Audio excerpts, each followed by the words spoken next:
2026년 6월 7일, 6월의 첫 주일 아침입니다. 3927 TV 주일 예배를 찾아주신 모든 분께 하나님의 극진하신 사랑과 하나님의 한량없는 은혜와 하나님의 무한하신 능력이 언제나 차고 넘치길 우리 주 예수 그리스도의 이름으로 축복합니다. 다 같이 묵도하심으로 오늘의 예배를 시작하겠습니다.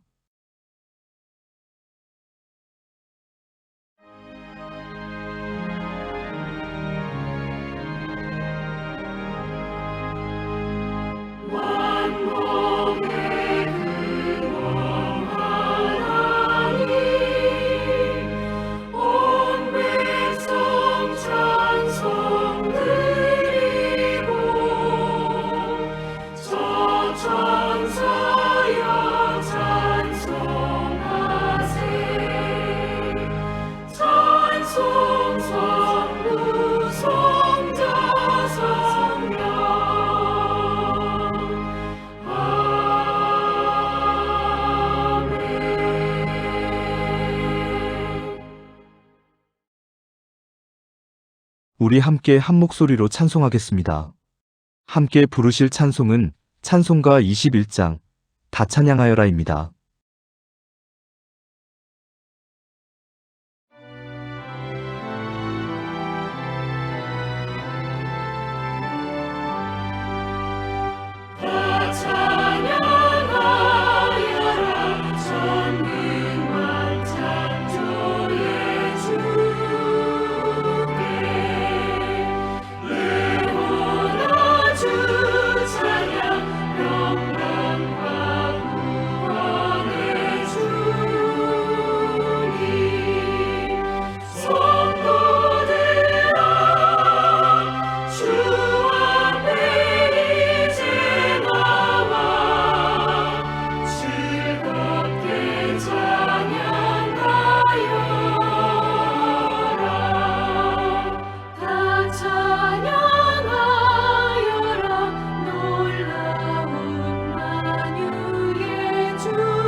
다 같이 머리 숙여 기도하겠습니다.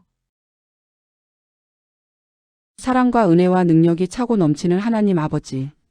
6월의 첫 주일 아침 우리를 주님의 은혜 안에 불러주시고 하나님 앞에 예배하게 하시니 감사합니다. 5월 가정의 달을 주님의 돌보신 가운데 무사히 보내게 하심을 감사드립니다.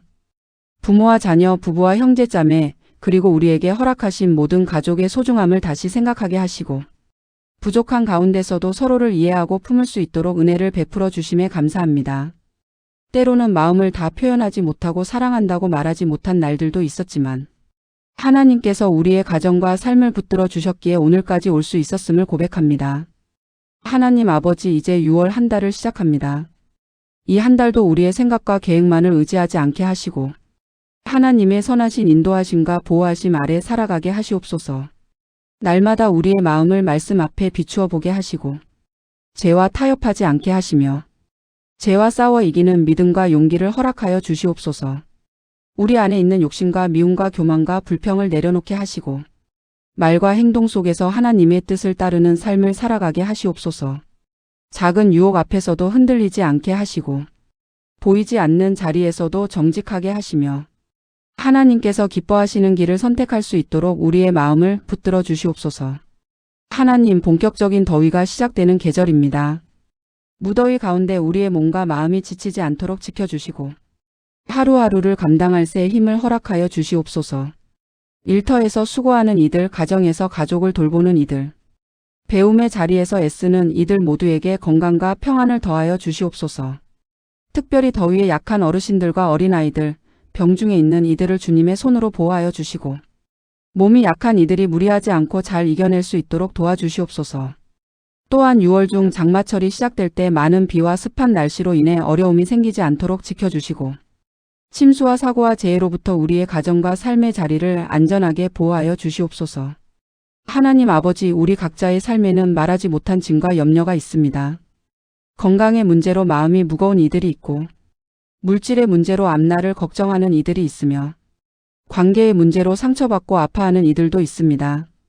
하나님께서는 그 모든 사정을 아시오니 우리의 형편을 불쌍히 여겨주시고 하나님의 뜻 가운데 가장 선한 길로 인도하여 주시옵소서. 우리가 원하는 방법과 시간이 아니라 하나님의 방법과 하나님의 때를 신뢰하게 하시고 조급함보다 믿음을, 원망보다 기도를, 낙심보다 소망을 선택하게 하시옵소서. 해결의 문을 열어주실 때 감사하게 하시고 기다려야 할 때에도 하나님을 붙드는 마음을 잃지 않게 하시옵소서. 6월 한 달도 하나님의 은혜 안에서 하루하루를 살아가게 하시고 어떤 형편 속에서도 하나님을 바라보며 평안을 누리게 하시옵소서. 우리의 삶을 붙드시고 가장 선한 길로 인도하시는 예수 그리스도의 이름으로 기도드리옵나이다. 아멘. 3927 TV 주일 예배를 찾아주신 모든 분께 감사드립니다. 어제는 6월 6일 현충일이었습니다. 이날을 보내며 이 나라와 이 민족과 이 강산을 지키기 위해 수고하고 헌신하신 수많은 분들을 기억해야겠습니다. 5,000년이 넘는 긴 역사 속에서 이 땅은 참으로 많은 시련을 겪었습니다. 외세의 침략도 있었고 나라의 위기도 있었고 백성들의 눈물과 고통도 있었습니다. 그러나 그때마다 이 민족은 쉽게 무너지지 않았습니다. 누군가는 이름 없이 싸웠고 누군가는 가족을 뒤로한 채 나라를 지켰고 누군가는 자신의 삶을 희생하며 오늘의 우리를 있게 했습니다. 우리는 그 수고와 헌신을 결코 잊지 말아야겠습니다. 오늘 우리가 누리는 자유와 평화가 그냥 주어진 것이 아니라는 사실을 마음에 새겨야겠습니다. 나라를 지킨 분들의 희생 위에 오늘의 삶이 세워져 있음을 기억하면서 우리도 각자의 자리에서 책임 있는 사람으로 살아가야겠습니다. 장구한 역사 동안 외세의 침략 앞에서도 당당히 맞서 싸운 용기와 기계를 우리도 이어받아야겠습니다. 어려움 앞에서 낙심하지 않고 불의 앞에서 침묵하지 않으며 옳은 길이라고 믿는 길을 용기 있게 걸어가는 성도들이 되었으면 좋겠습니다. 신앙은 현실을 외면하는 것이 아니라 현실 속에서 더 바르게 생각하고 더 책임있게 살아가는 힘이 되어야 합니다. 또한 우리는 자신만 아는 삶을 경계해야겠습니다. 나만 편하면 된다는 생각, 내 가족만 잘 되면 된다는 생각, 내 편만 옳다는 생각에서 벗어나야 합니다. 편협한 이념에 붙들려 사람을 미워하거나 순간의 감정에 사로잡혀 함부로 판단하는 삶도 피해야겠습니다. 성도는 감정에 끌려가는 사람이 아니라 사랑과 양심과 이성을 가지고 더 넓게 바라보는 사람이어야 합니다. 이제 우리는 이성적이고 합리적인 선택을 하며 살아가야겠습니다. 나 한 사람의 이익만이 아니라 최대한 많은 사람이 함께 행복하게 살아갈 수 있는 길이 무엇인지 고민해야 합니다. 약한 사람이 무시당하지 않고 힘 있는 사람이 함부로 군림하지 않으며 서로가 서로를 귀하게 여기는 세상을 만드는 일에 우리가 작은 힘이라도 보태야겠습니다. 기회는 평등하고 과정은 공정하며 결과는 정의로운 세상, 그런 천국 같은 세상은 저절로 오지 않습니다. 그 세상은 우리 한 사람 한 사람이 어떤 마음으로 살고 어떤 말을 하고 어떤 선택을 하느냐에 달려 있습니다. 이 예배를 드리는 우리 모두가 이 나라와 이웃과 다음 세대를 위해 더 바르게 생각하고 더 따뜻하게 행동하며 더 책임있게 살아가는 성도들이 되기를 바랍니다. 이제 함께 찬송하는 시간을 갖겠습니다. 함께 부르실 찬송은 찬송가 435장 나의 영원하신 기업입니다.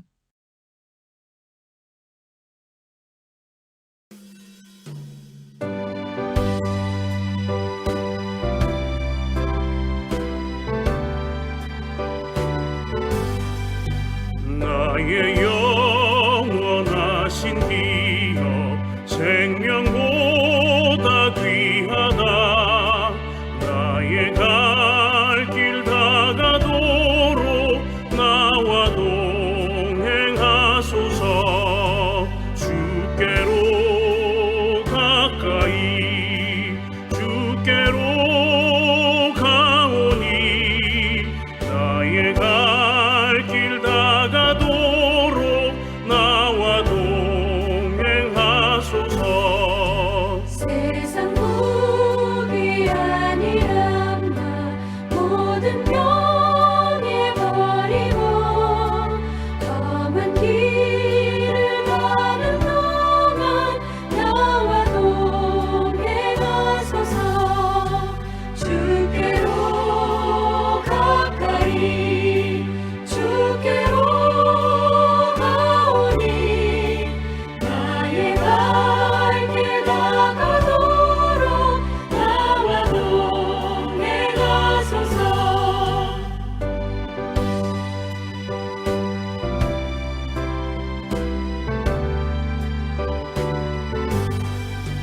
어두운 골짜 지나가며 험한 바다 건너서 천국문에 이르도록 나와 동행하소서. 주께로 가까이 주께로 가오니 나의 갈 길 다가도록 나와 동행하소서.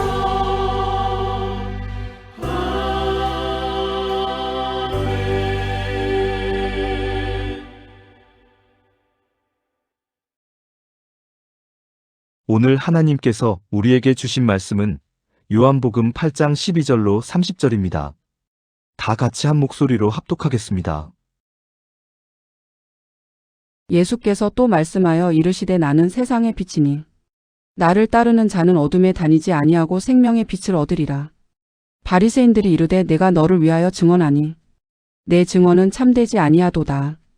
예수께서 대답하여 이르시되 내가 나를 위하여 증언하여도 내 증언이 참되니 나는 내가 어디서 오며 어디로 가는 것을 알거니와 너희는 내가 어디서 오며 어디로 가는 것을 알지 못하느니라. 너희는 육체를 따라 판단하나 나는 아무도 판단하지 아니하노라. 만일 내가 판단하여도 내 판단이 참되니 이는 내가 혼자 있는 것이 아니요 나를 보내신 이가 나와 함께 계심이라.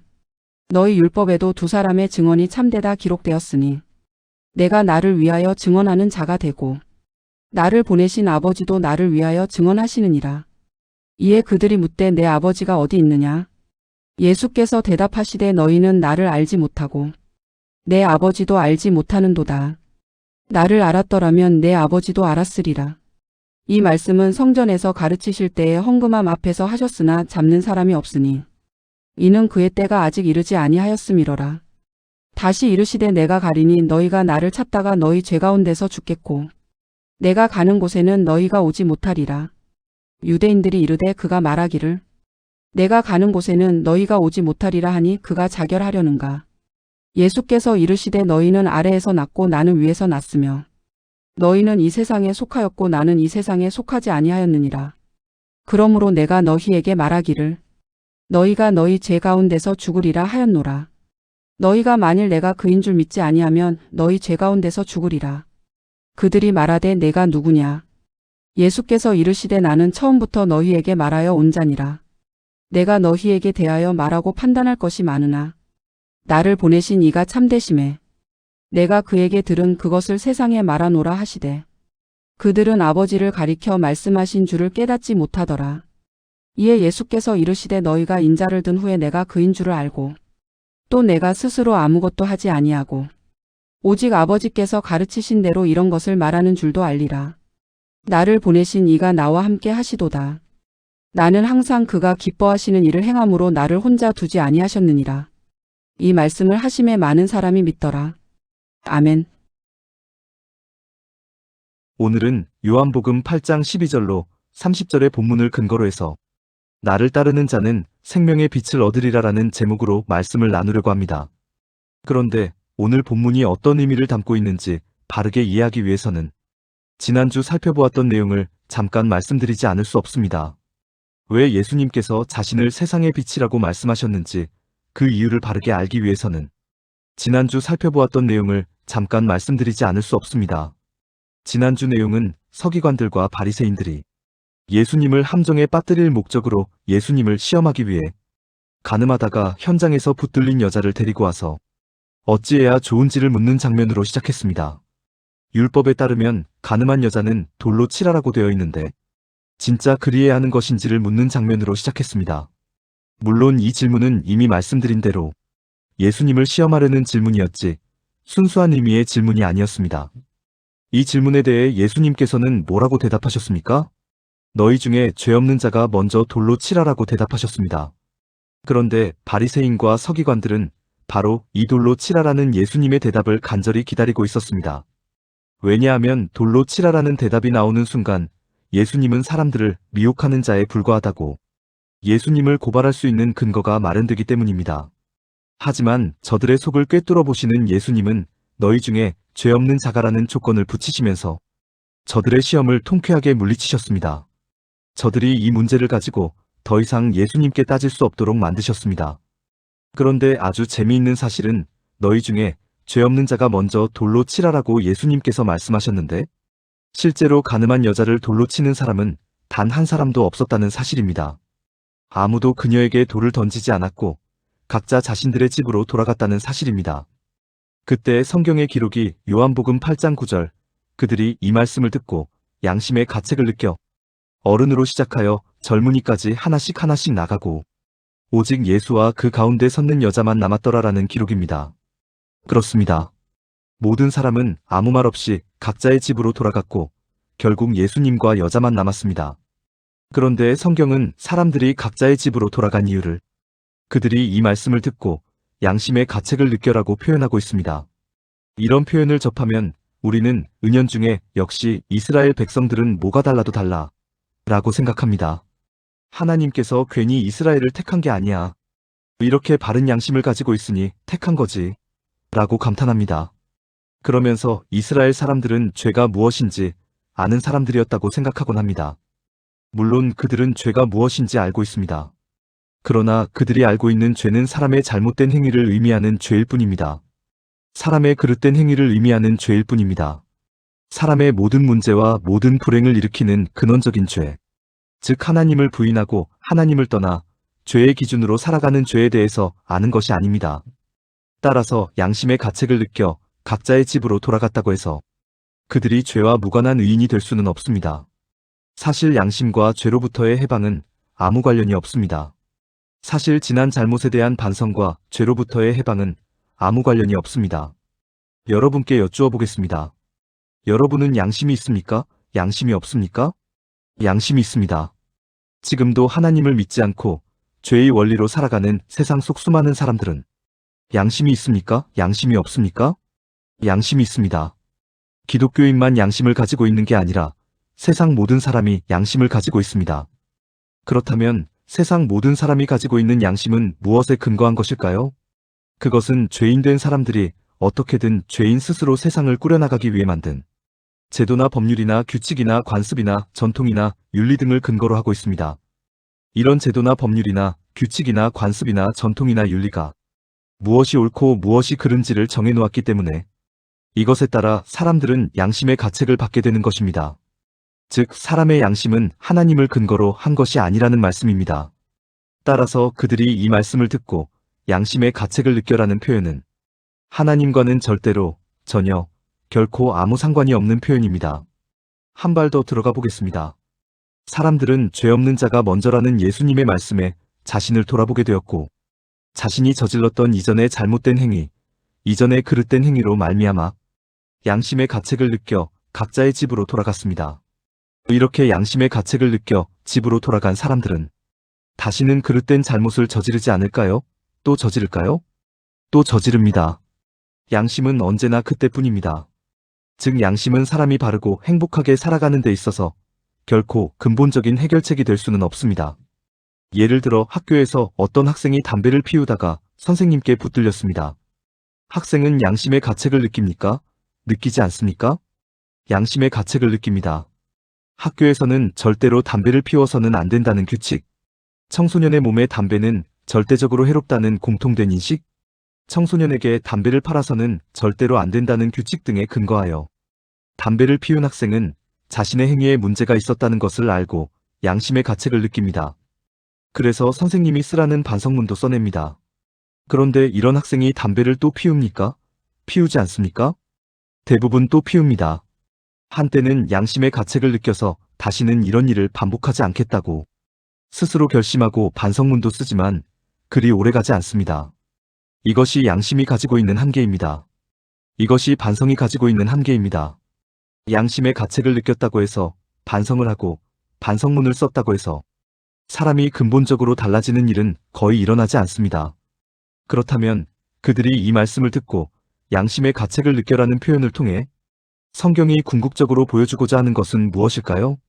첫째는 모든 사람이 이전에 잘못된 행위, 이전에 그릇된 행위를 저질렀던 경험이 있다는 것을 보여주고자 하는 것입니다.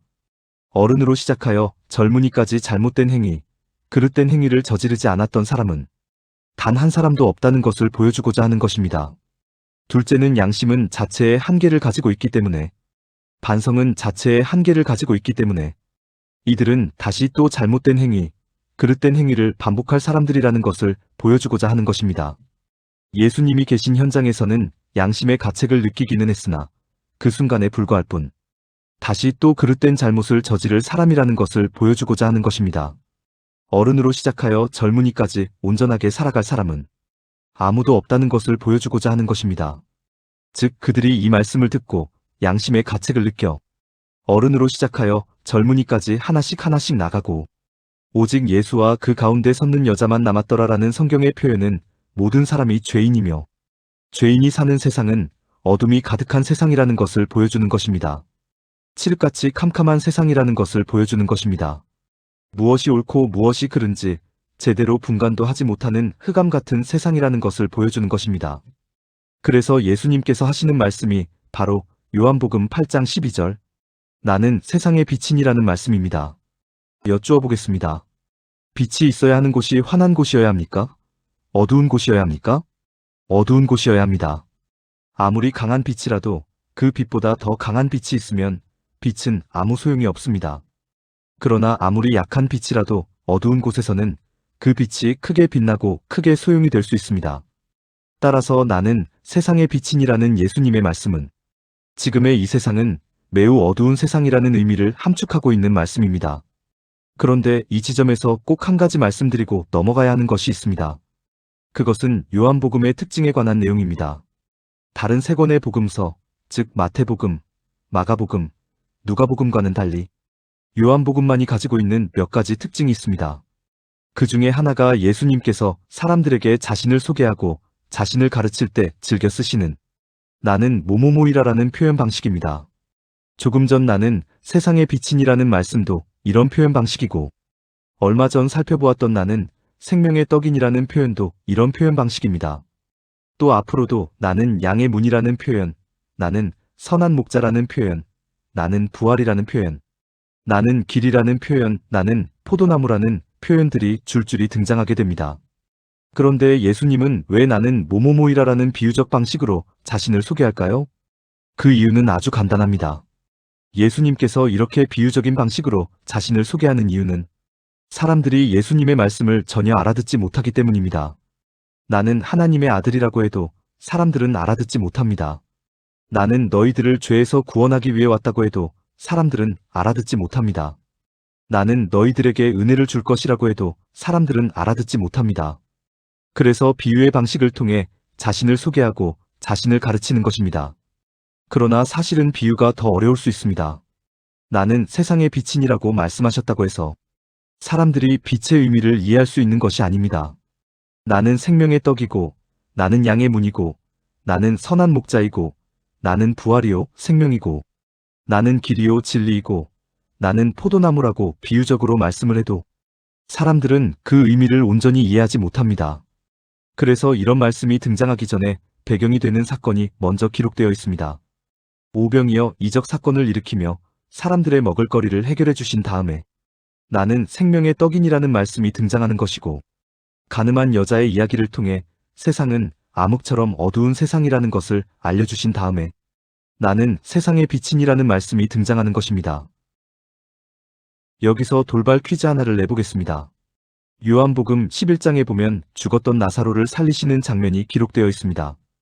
이 장면 다음에 예수님은 자신을 뭐라고 비유적으로 소개하겠습니까? 보기를 드려보겠습니다. 1번, 나는 양의 문이며 선한 목자다. 2번, 나는 길이며 진리이다. 3번, 나는 부활이며 생명이다. 몇 번이 정답이겠습니까? 그렇습니다. 정답은 3번입니다. 예수님은 죽은 나사로를 살리신 후 나는 부활이요 생명인이라고 자신을 소개하십니다. 성경을 읽는 독자들이 조금이라도 쉽게 성경을 이해할 수 있도록 하나님께서 얼마나 성경을 치밀하게 구성하고 있는지를 느낄 수 있습니다. 여하튼 나는 세상의 빛이니라고 예수님은 말씀하셨습니다. 그런데 그 말씀에 계속해서 이어지는 말씀, 즉 나를 따르는 자는 어둠에 다니지 아니하고 생명의 빛을 얻으리라라는 말씀이 잘 이해가 가지 않습니다. 여쭈어 보겠습니다. 두더지가 있습니다. 두더지는 아주 깜깜한 곳에서 삽니다. 그런데 두더지가 깜깜하다는 것을 알까요? 모를까요? 모릅니다. 두더지는 제가 살아가고 있는 세상이 깜깜한 세상이라는 것을 전혀 모릅니다. 오히려 깜깜한 세상을 환한 세상이라고 생각하고 깜깜한 세상을 정상이라고 생각하며 살아갑니다. 이런 두더지에게 등잔 빛을 비춰주었습니다. 그럼 두더지가 빛이 있으니까 훨씬 더 좋구나. 빛이 있으니까 훨씬 더 잘 보이네.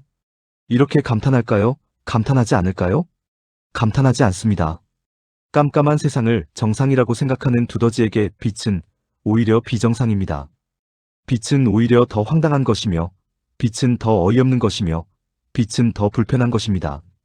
이와 마찬가지입니다. 예수님께서 나는 세상의 빛이라고 말씀하셨습니다.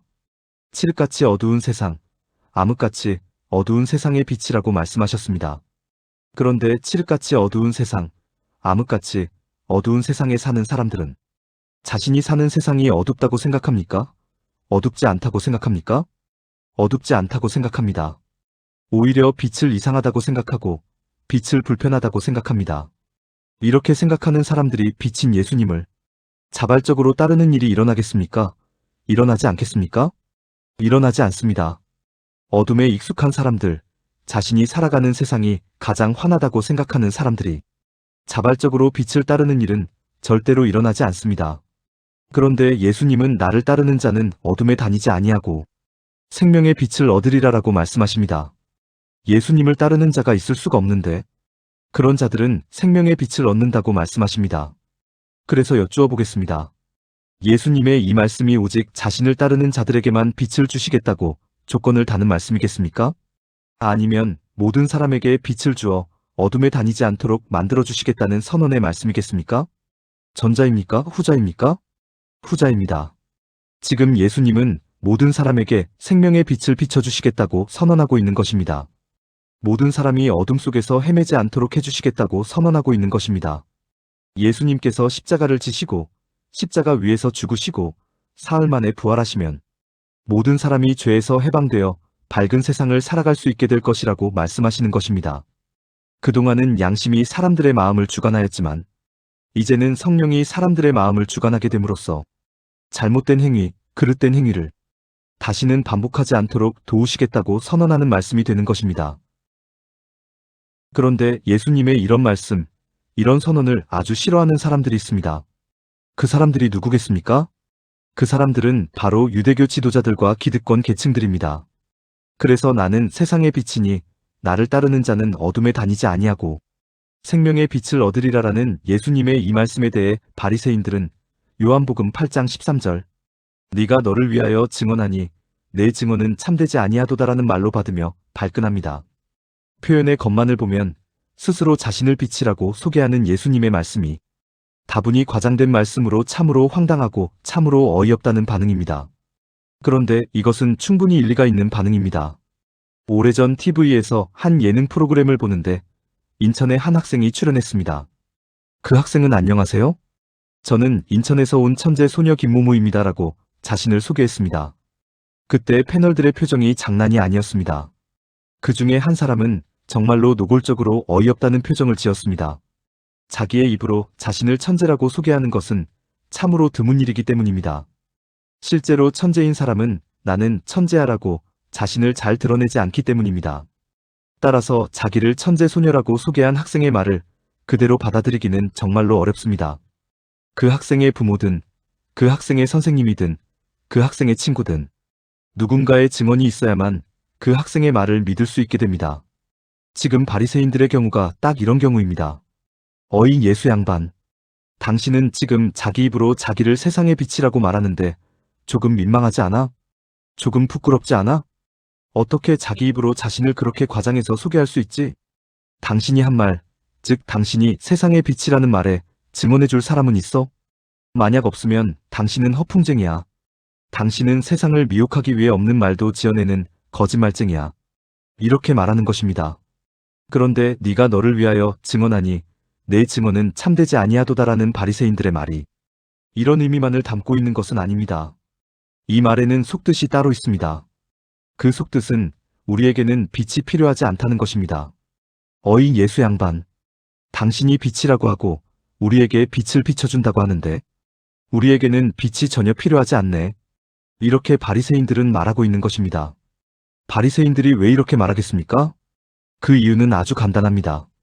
바리새인들이 바라보는 세상은 지금 아주 밝은 세상이기 때문입니다.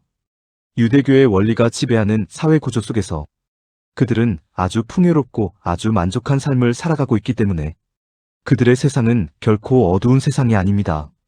다른 사람들이 잘 먹고 잘 살아가는지, 다른 사람들이 질병 없이 건강하게 살아가는지 그들이 알 바 아닙니다. 자신만 행복하면 좋은 세상이고 밝은 세상입니다. 그러기에 그들은 빛이 필요 없다고 말하는 것입니다. 이처럼 바리새인들의 반응, 즉 네가 너를 위하여 증언하니 내 증언은 참되지 아니하도다라는 반응은 두 가지 의미를 포함하고 있었습니다.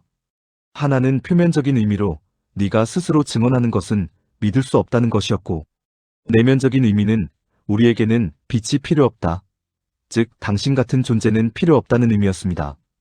따라서 저들의 속을 훤히 꿰뚫고 계시는 예수님은 이 두 가지에 대해서 모두 답변을 하셔야 합니다.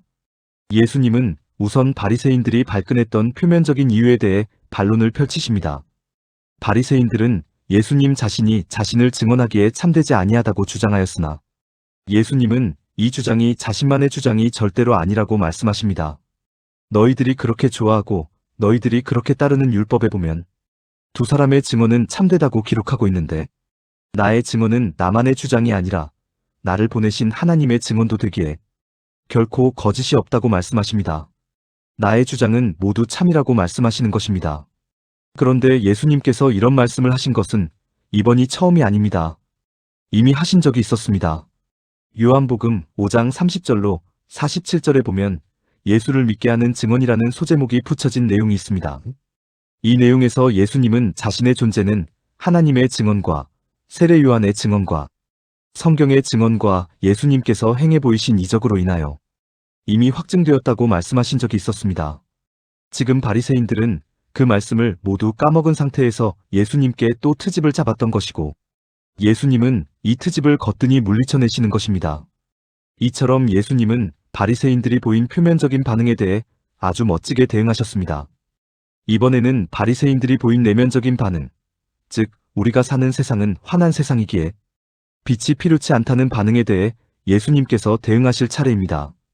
그 대응이 바로 요한복음 8장 23절로 24절 너희는 아래에서 났고 나는 위에서 났으며 너희는 이 세상에 속하였고 나는 이 세상에 속하지 아니하였느니라. 그러므로 내가 너희에게 말하기를 너희가 너희 죄 가운데서 죽으리라 하였노라. 너희가 만일 내가 그인 줄 믿지 아니하면 너희 죄 가운데서 죽으리라라는 말씀입니다.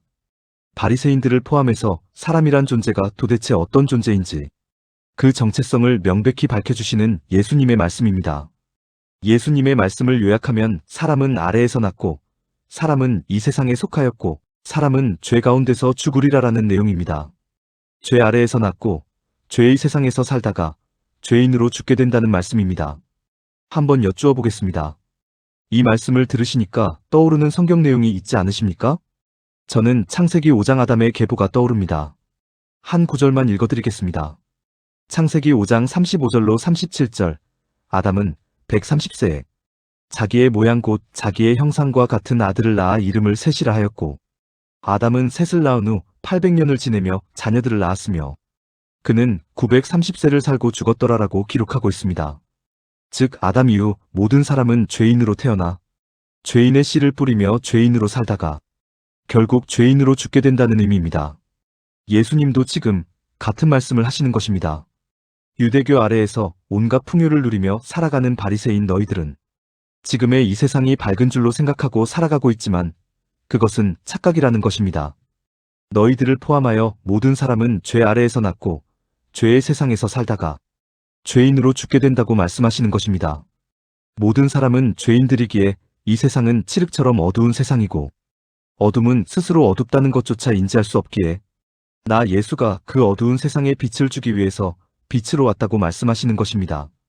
나 예수는 사람들과 달리 위에서 났고 나 예수는 사람들과 달리 이 세상에 속하지 아니하였고 나 예수는 사람들이 결코 올 수 없는 위로 다시 올라갈 것이기에 다시 말해 나 예수는 하나님의 계획에 따라 하나님의 아들로 온 자이기에 나 예수는 하나님의 빛을 가지고 온 자이기에 나를 믿기만 하면 죄 가운데서 죽는 일은 절대로 없을 것이라고 말씀하시는 것입니다. 그런데 바리새인들이 예수님의 이 말씀을 알아듣겠습니까? 알아듣지 못하겠습니까? 알아듣지 못합니다. 바리새인들은 예수님의 이 말씀을 전혀 이해하지 못합니다. 내가 가는 곳에는 너희가 오지 못하리라라는 말씀을 예수님께서 자결하려 한다는 말씀으로 오해합니다. 예수님께서 위에서 났고 이 세상에 속하지 아니하였다는 말씀을 네가 누구냐라는 질문으로 받습니다. 이처럼 바리새인들은 예수님의 말씀을 전혀 이해하지 못합니다. 그런데 이것이 너무나 황당한 일이 아닐 수 없습니다. 너무나 어이없는 일이 아닐 수 없습니다. 왜냐하면 요한복음 1장에서 요한복음 8장까지 오는 동안 예수님은 자신의 정체성에 대해 수도 없이 말씀하셨기 때문입니다. 또 수많은 이적을 보이시면서 자신의 정체성을 계속해서 증명해 보이셨기 때문입니다. 그런데 또 네가 누구냐라는 질문이 나오는 것입니다. 이에 대해 예수님은 요한복음 8장 25절 나는 처음부터 너희에게 말하여 온 자니라라고 말씀하십니다. 내가 처음부터 그렇게 설명했는데도 알아듣지 못하는 사람들이 정말로 안타깝다는 의미의 말씀입니다. 그러면서 자신은 하나님으로부터 왔다는 것, 하나님은 참되시기에 자신도 참되다는 것, 자신은 하나님께서 가르쳐 주신 대로만 말한다는 것, 자신은 하나님께서 기뻐하시는 일만 행한다는 것, 하나님은 항상 자신과 함께 하시며 자신을 혼자 두지 않으신다고 말씀하십니다. 그 내용이 요한복음 8장 26절로 29절의 말씀입니다. 이때 나타나는 사람들의 반응이 요한복음 8장 30절 이 말씀을 하심에 많은 사람이 믿더라라는 반응입니다. 그렇습니다. 사람들이 믿었다고 성경은 기록하고 있습니다. 그런데 믿었다고만 했지 무엇을 믿었는지 목적어가 기록되어 있지 않습니다. 예수님을 믿는다는 것인지 예수님의 말씀을 믿는다는 것인지 그 목적어가 분명하지 않습니다. 사람들은 도대체 무엇을 믿는 것일까요? 이 말씀을 하심에라고 되어 있으니까 예수님은 하나님으로부터 왔다는 말씀, 하나님은 참되시기에 예수님도 참되다는 말씀, 예수님은 하나님께서 가르쳐 주신 대로만 말한다는 말씀, 예수님은 하나님께서 기뻐하시는 일만 행한다는 말씀, 하나님은 항상 예수님과 함께 하시며 예수님을 혼자 두지 않으신다는 말씀, 그 말씀을 사람들이 믿었던 것으로 생각하기가 쉽습니다. 그러나 절대로 그렇지 않습니다. 만약 그 말씀을 믿었다면 사람들이 예수님을 죽게 버려두는 일이 일어나서는 안 됩니다. 예수님께 욕을 하고 예수님께 조롱을 가하는 일이 일어나서는 안 됩니다. 예수님께 침을 뱉고 예수님께 채찍을 가하는 일이 일어나서는 안 됩니다. 하나님이 예수님과 항상 함께 하시며 예수님을 결코 혼자 두지 않으신다고 예수님께서 말씀하셨는데 그 말씀을 믿었더라면 앞의 일은 결코 할 수 없는 일입니다. 하나님이 무서워서라도 절대로 할 수 없는 일입니다. 다시 말해 사람들은 예수님 자체를 믿은 것도 아니고 예수님의 말씀을 믿은 것도 아닙니다. 그럼 사람들이 믿은 것은 무엇일까요? 그 힌트가 되는 내용이 요한복음 8장 24절 내가 그인 줄 믿지 아니하면 너희 죄 가운데서 죽으리라라는 말씀입니다. 이 말씀을 달리 표현하면 너희들이 나를 믿으면 너희들이 죄 가운데서 죽는 일은 일어나지 않을 거야라는 말씀입니다. 즉 사람들은 죄 가운데서 죽는 것을 피하기 위해 예수님을 믿겠다고 결심하고 결단하는 것입니다. 엄밀히 말하면 예수님을 믿는 것이 아니고 예수님의 말씀을 믿는 것이 아니고 조건만을 믿는 것입니다. 예수님을 믿으면이라는 그 조건만을 믿고 죄 가운데서 죽지 않기 위해 예수님을 믿겠다고 결심하고 결단하는 것입니다. 그런데 예수님께서 말씀하시는 믿음이 그런 성격의 믿음입니까? 절대로 그렇지 않습니다. 어둠에 속한 사람이 어둠을 스스로 인지할 수 없고 스스로 빛으로 나아올 수 없듯이 믿음 없는 사람이 스스로 믿음을 가지는 것은 불가능합니다. 즉 믿음은 나의 결심이나 결단으로 되는 것이 아니라 주어지는 것입니다. 다시 말해 내가 그인 줄 믿지 아니하면 너희 죄 가운데서 죽으리라라는 예수님의 말씀은 내가 너희들에게 믿음을 주어서 결코 죄 가운데서 죽는 일이 일어나지 않도록 해주시겠다는 선포가 되는 것입니다. 그리고 그 선포의 결과, 선포의 열매가 바로 성도입니다. 그런데 너무나 안타깝게도 오늘날 교회의 성도들은 자신에게 주어진 믿음을 모릅니다. 자신의 믿음이 하나님의 선물, 하나님의 은사라는 것을 모릅니다. 그래서 하나님과 하나님의 말씀을 믿는 게 아니라 예수님과 예수님의 말씀을 믿는 게 아니라 성경이 말하는 기독교의 원리를 믿는 게 아니라 자기가 다니는 교회의 목사 말만 끔찍할 정도로 믿고 끔찍할 정도로 따릅니다. 신앙생활을 하는 것이 아니라 교회 생활만 할 뿐입니다. 정말로 안타까운 일이 아닐 수 없습니다. 오늘 예수님은 나는 세상의 빛이니 나를 따르는 자는 어둠에 다니지 아니하고 생명의 빛을 얻으리라라고 말씀하셨습니다. 즉 오늘날의 모든 기독교 성도는 생명의 빛을 얻으신 분들입니다. 이제는 그 빛으로 세상 어두운 곳을 찾아다니며 환히 비춰주시길 살아계신 예수님의 이름으로 간절히 간곡히 부탁드립니다. 하나님께서 주신 은혜의 말씀을 다시 한번 생각하면서 하나님께 찬송 드리시겠습니다. 함께 부르실 찬송가는 찬송가 310장 하나님의 은혜로입니다.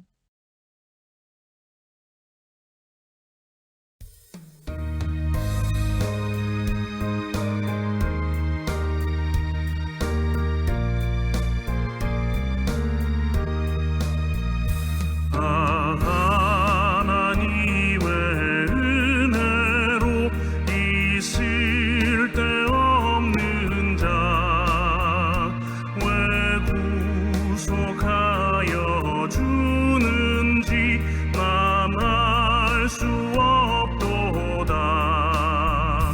내가 믿고 또 의지함은 내 모든 형편 아시는 주님 늘 보호해 주실 것을 나는 확실히 아네. 왜 내게 굳센 믿음과 또 복을 주셔서 내 맘이 항상 편한지 난 알 수 없도다.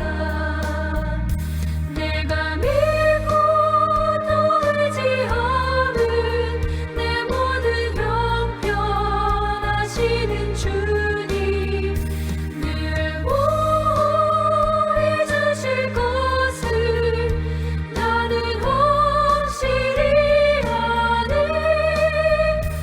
왜 내게 성령 주셔서 내 마음 감동해 주 예수 믿게 하는지 난 알 수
기도와 축도로 2026년 6월 7일의 모든 예배 순서를 마치도록 하겠습니다.